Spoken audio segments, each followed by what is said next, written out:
Hello and welcome to the post-match debrief from, well, I am in Dingwall at Ross County. I'm just going to call it Victoria Park, and joined by James Kearney to discuss Heart of Midlothian's 1-0 victory over Ross County in the Highlands, or Ross and Cromarty, and it's a result that lifts Hearts up into fourth place and completes what has been a successful week if the week starts on Tuesday, with two wins from two away wins. Stephen Naismith spoke after this Mirren game about he was glad that we had games against Kilmarnock and then Ross County away from home, because it was a chance to rectify the poor away form the club has had, the poor performances at Mirren, and they've certainly done that progression into the League Cup semi-final with a win over Kilmarnock on the Tuesday, and then again, as I said, beat the Staggies 1-0 to rise to fourth in the table, just 2 points behind Rangers, who lost at home to Aberdeen, and Hibs failed to score against Dundee at home, which so they dropped 2 points going into the derby. James, for a long spell, it looked like it was going to be another one of those days where there was a lot of possession, but there was not many chances. Yes, I think certainly the first half, at the very least, was the same as what we've seen before so many times this season. It's the same as the first half against St Johnstone, the same as Dundee, the same as Motherwell, the same as St Mirren, and you did sort of wonder, oh God, if that's happening again. So again, there was that sluggish start again. If we're picking holes in today's performance. Yep. And I guess that was something obviously Naismith wanted to rectify, and it's still not really happened. Again, like basically this season, I can think there's the it's basically just what Rosenborg and the Kilmarnock game the other night, where the first halves have actually been decent. Apart from that, it's been pretty tough going. So again, that's still something that needs solved. But credit to Naismith though, because I think that he made the bold decision to change the team's shape. I think that paid off, just given it the sheer paucity of chances that County had. I mean, County really struggled to lay a glove on Hearts throughout that entire 90 minutes. I think Naismith deserves credit for that. I think he also deserves credit for the fact that once again his subs have come on and changed the game for Hearts. Again, we saw it on Tuesday night with Offia making a good impact, Lowry obviously with the goal, Boyce also playing a big key part in that goal, and then today we see it with obviously Alan Forrest coming off the bench getting the goal, but and again Alex Lowry as well played a big role in an excellent ball and great assist. So, and perhaps actually Lowry's unfortunate not to get on the goal, not to get on the score sheet himself. He had a good chance that Laidlaw made a good save from. So I think that all in all, there's a lot of reasons to be positive. Again, particularly after that opening 45 minutes where it looked like it was just going to be that same old story once more. But thankfully this time, I think Hearts kept County at arm's length for pretty much the entire game, barring that late chance right at the death where I think everyone's hearts are in their mouths. But aside from that, you've got to say, I think County finished the game with just one shot on target, which credit goes to the team and Naismith for changing that shape, getting the extra defender in, and just making sure that County really had nothing to offer going forward. So I think that all in all, it's got to be seen as a pretty positive afternoon for Hearts. Yeah, there's a few things to take from there. I actually thought Hearts started really well, really well. I thought they started on the front foot and immediately got Ross County got it back, and Ross County were so deep that so many times you'd look around and Sander Clark was the only person in the Hearts half, and I thought we moved the ball quite well with. We kind of thought it was going to be a 3-4-1-2. Actually turned out to be kind of the reverse in midfield, and Neuenhoff sitting in Denham and Grant having that license to support the attack, which was Shankland and Vargas. And I thought we moved the ball really well. Neuenhoff was there was a couple of moments where Rolls got the ball and he played a first time pass at Neuenhoff, and it broke the lines, and it gave the midfielder space to drive in. And there were situations we got into in the final third where it was positive, but it was just that, as has been the case quite often, that kind of final pass, that end product, which wasn't quite there, and we just couldn't create clear-cut chances. Grant had a shot, a couple of shots which you think a player of his quality should do better with. He just didn't really get the connection. Aidan Denham, I'll be honest, I don't like him in that role, because I see him as more of a player like Neuenhoff, where he'll sit and he'll kind of recycle possession, whereas he's got the license to go forward, but I just don't see him as a creative type who's going to make the difference in the final third. And I just thought as the first half progressed, the fast start kind of it slowed, and it became a bit predictable. No, I think that's fair, and I think you do make a good point with Denham. Obviously, you don't want to bash the guy too much because he was only 90s to sign a new deal. But I think you're right. I think that he's done quite well, carrying the ball out, kind of similar to Neuenhoff. But I still think he's got that final pass in him, or certainly he's not really shown that much so far this season anyway. So I think you're right. I think maybe he's better suited to a slightly deeper role in the midfield. But having said that, I thought Neuenhoff was excellent again today. I thought another really solid showing from him. I think that again he seems to be really settling into his new surroundings now. He seems to be getting up to speed, and that's got to be encouraging, because again, I've spoken about it before, but it's been a long time since Hearts have had someone who can sit at the base of midfield and carry the ball out like that. So again, I think that's another really huge positive to take from the match. I think there's maybe a couple of questions over Rose again, right at the death with that chance. Again, if he's perhaps beaten a little too easily for it. Again, I'm not entirely convinced that. I think we've seen it a few times this season where physically, if he's up against a big strong opponent, he's not always winning those duels. I think that's the case again. But again, on a more positive note, though, I did notice as well that most of the passes that Hearts played in that game were in the opposition half. It was in County's half. Yep. Which is, I need to look back, but I would imagine that's surely the first time this season that's happened, because a lot of it has obviously just been passed around the back and not really getting anywhere. So again, just getting that wee bit further forward, which just makes life so much easier for you. That was a big frustration of mine. This went back to last season, where I would look at the stats, the passing stats at halftime and full time, and so often, and then you can kind of just glance at other games. Hearts were one of few teams who would have more passes in their own half than the opposition half. But like just looking at today, 215 in the opposition half, 192 in your own half. I mean, it's not a massive difference, but it is a difference in the right way. So that's taking territory, and I think when you get players, when you get more options back, and you got your best kind of 11 out there, if that was still happening, you do expect the chances to come on a more frequent basis, just because A, you have more options, B, you have also better quality players in amongst those options. So that that is a positive sign. But you mentioned Rowe. Thought over the piece, I thought he was good, he was solid, and Frankie Kent beside him I think I called him in instant analysis faultless, and they changed to back three. Asked Stephen Naismith about it. He talked about personnel, but you really do think it's to do with the front two of Ross County, but they stood up really well. Malcolm Mackay had to took both strikers off to bring on Simon Murray and Eamon Brophy, and I was watching it, and for those interested in expected goals, Ross County's was just 0.33. It was before the late chance, it was like 0.24. So that shows you that Hearts kept Ross County at arm's length. Yes, Hearts had a lot of shots, 17, only hit the target 3 times, so the chances we created weren't the greatest. But it's when it's been difficult periods, you look for all the positives you get, and they're good signs or positive signs that the defence has been solid. You never really felt on edge, other than maybe right at the death. No, exactly, yeah, and you make a good point. The fact that County had to completely change their forward line at halftime because it just wasn't working. Then they brought in 2 more strikers, and again, it still didn't work. So again, like that, the defence have got to take a lot of confidence from that, and Naismith does deserve credit, I think, for setting the team up in that way to basically just completely nullify County's attacking threat. And yeah, like you say as well, like County, I think I'm pretty sure that of their XG, I think half of it was generated from set pieces as well. Almost about like thereabouts. So you think again, so from open play, County really had very little to offer, and they're going to be a threat at set pieces anyway. That's just the nature of the beast.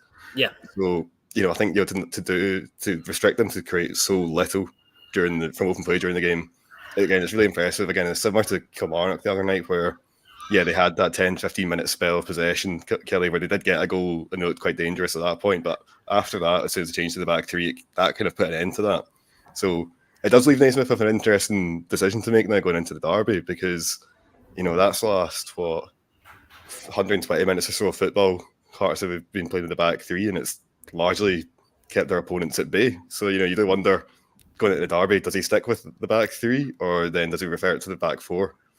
Yes, yeah, that is certainly a dilemma. Just because you look at Hibs and we'll have stuff. We'll obviously be building up to that during the week on the site and in our briefings. But just you look quickly, Hibs play with a front two and just think that protection and maybe protection against the quick wide men as well. The only things that, if going forward, I would like to see a more positive or a more attacking system or personnel within the system. I did think you look, the goal was the perfect example of that. You brought Lowry on and you brought Forrest on. Lowry is going to make that pass. Denham less so. Lowry is just so he's just so much more comfortable, and this is the type of player he is. He's a playmaker operating in those half spaces where he can turn and clip a ball in. And then Forrest not only did he get into that position, but he nearly scored prior to that, sliding in on Stephen Kingsley's cross ball. Fire's not doing that. I thought Fire, we saw enough, but I felt he looked a wee bit uncomfortable in the position. I think it took him a wee while to get going and taking on defenders. It was almost like he didn't know. Didn't know like what runs to make and like where he should actually be on the pitch, and that's fair enough. He's a fullback and it's still getting used to the defensive position or the attacking position he should be within that as a wing back. No, you're right. There was a real reluctance. I mean, we spoke before the game about the fact that you need Kingsley and Offia both like getting beyond their men and really contributing in an attacking sense, and I think that. You're right. I mean, defensively, Offia was pretty much fine, I think, today. But you're right, going forward, just in terms of adding that little bit of creativity, it wasn't really there. And I think, when Forrest did come on, that did, Forrest and Lowry came on, that did change the team. That did change the dynamic. Dynamic, yeah, exactly. So I think that there's obviously still more to come from Offia because, he's just not obviously he missed that week or so of training after the health scare that he had, but I still think back to the Partick Thistle game where I thought he was excellent in that match. He seemed, even in that game when that was a back four, but he was still getting forward and he was finding chances. And okay, maybe that's more to do to the standard of opposition rather than Offia doing particularly brilliantly, but it does show that he can do it and that there is potential there. So again, I think you're right. I think he wasn't quite as effective as he could have been, but you can certainly see why Naismith picked him. Having said that, as I would say, I think Shanklin ended up having quite a quiet game in the end. Yes, exactly. He was going to be my he was going to be my next point in that. It just seemed like a frustrated performance. He's barely had a sniff at goal. He had that half chance in the first half. It does seem like it's just not clicking for him, and he got involved in a lot of kind of physical battle with Leak. I think Leak, this county centre back, was getting frustrated. He certainly had a word with the referee. Had a word with the lino as well about Shanklin, the way he was using his body or his elbows, and it was just it was just another afternoon where he just didn't get the service he thrives on, he wanted, and then last season when he wasn't really getting the service, he was still dropping in, and it was just being that link man, that kind of refined refined performance what so used to last season. It wasn't there. No, I think you're right, and I think part of that's maybe under Naismith. I think Naismith's wanting Shanklin to be just at the tip because he kind of goes, well, you're the best goal scorer in the squad, so we'd like you to be where when we get the ball forward, like you to be on the end of it so we can score. So I think that's probably why we're seeing him not dropping deep as often as he perhaps did last season. But I mean, you're right. I mean, he has looked a bit frustrated out in the park at times over the last. I mean, what's this now? 7 games now without a goal. 7 games without a goal, I believe. Yeah. Yeah, That's which the obviously for a longest. player of Shankland's quality and with his goal record, I mean, he's scored goals basically everywhere he's been for the last 7 or 8 years. He's scored a lot of them, so he's not used to having these sort of dry spells. Like, I'm certain he'll come through it because he's an excellent player, and he's a very good forward. He's an excellent striker. But you're right, he is starved of service a bit, and I think that part of that is also down to the shape today. I mean, I think that Naismith was definitely erring on the side of caution. In terms of just the setup and the way the Hearts were playing. So I think that we spoke about beforehand that we knew that Grant, Shankland, and Vargas. We knew that they would struggle to find space because the County were going to have that deep, compact defence, and there was going to be a lot of bodies there. So I think we always knew it was going to be difficult. But even still, you'd have liked to have seen more, and you do back Shankland to create those little spaces and to find those little gaps to exploit because he's a really clever player. So I think that, he'll obviously be disappointed not to score again, and he'll be absolutely champing at the bit to get one under his belt soon, even if it just goes in off his backside.